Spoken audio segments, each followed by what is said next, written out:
They said the house had been empty for decades.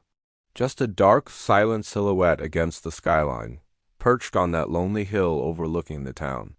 For as long as anyone could remember, no lights had ever flickered in its windows, no sounds had ever escaped its walls. It was a place frozen in time, a local legend whispered among kids and dared by teenagers.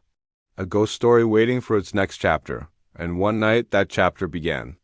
A group of friends, fueled by a mix of boredom and youthful bravado, decided to write it themselves. It was supposed to be a joke, a fun little adventure to break the monotony of their small-town summer. Armed with flashlights and nervous laughter, they pushed open the groaning front door and stepped into the darkness. They figured they'd spend an hour inside, spook each other a bit, and have a great story to tell. They were wrong.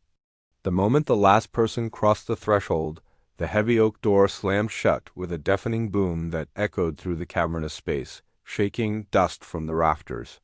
Panic flared, but they tried to laugh it off. Just the wind, one of them said, though his voice trembled. They flicked on their flashlights, and the beams cut through the thick, stale air, revealing a scene from a forgotten era.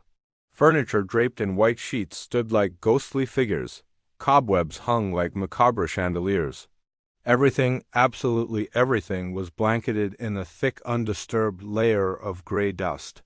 They moved deeper into the house, their footsteps muffled by the grime on the floor.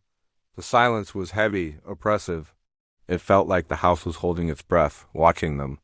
They explored the ground floor, room by dusty room. The living room with its silent grand piano, the dining room with its long, empty table set for guests who never arrived. It was all just old, creepy, and untouched. It was almost disappointing. Then they found the hallway. At the very end of it, a tall, ornate mirror hung on the wall.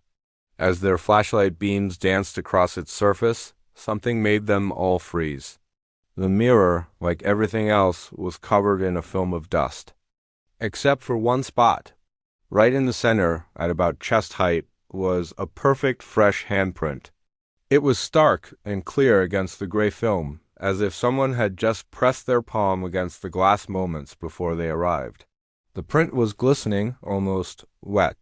A cold dread washed over them, a feeling far deeper than the simple thrill of exploring an old house. This wasn't a game anymore. The laughter died, replaced by choked breaths and wide, terrified eyes. They didn't need to say a word. The unspoken agreement was clear. Get out. Now. They scrambled back towards the front door, their flashlights bouncing wildly, creating frantic, dancing shadows that seemed to leap out at them from every corner. When they reached the door, they found the handle wouldn't turn. It was locked, trapped. The real terror began to set in as they pounded on the door, their shouts swallowed by the thick, ancient walls. The house remained utterly silent, except for the sound of their own frantic heartbeats.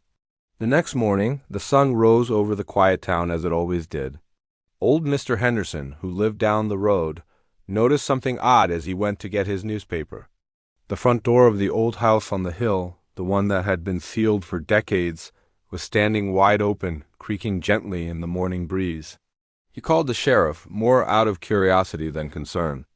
The police searched the house from top to bottom. They found the sheets on the furniture, the cobwebs, the thick layer of dust covering everything.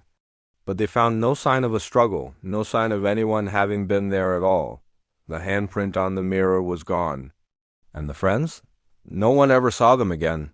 They just vanished. The house on the hill went back to being silent, waiting. But now, everyone in town knows it's not empty. Thanks for watching.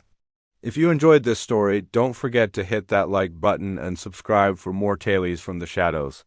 Stay safe out there.